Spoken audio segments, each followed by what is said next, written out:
Hi friends, John Haverstick here with a quick tip for you today on creating a cool portrait effect using your camera's white balance presets.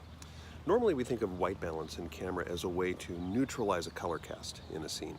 We might choose auto white balance if we're raw shooters, or if we're shooting in daylight, we might choose the daylight white balance preset, or tungsten if we're shooting in indoor situations.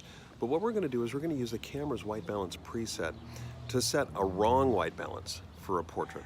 What I'm going to do here in a daylight portrait situation is set my camera's white balance for tungsten. Tungsten is a much more yellow, warmish color of light than daylight.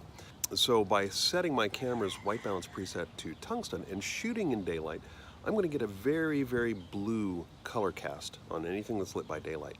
However, I don't want my subject to be blue, so I'm going to put a special filter. It's called a CTO filter. That's color temperature orange filter on my flash that's going to be lighting my subject. My camera's white balance is set to match tungsten. This filter will convert my flash to a tungsten white balance, which will match my camera. So anything that's lit by the flash will be neutral. That'd be my subject. Anything that's not lit by flash will be very, very blue. And we'll get this real cool separation of neutrally lit subject against a very blue background. Try it. We did it at the beach this weekend. Looks cool. Try it yourself. Post your results in our Facebook group. Love to see them.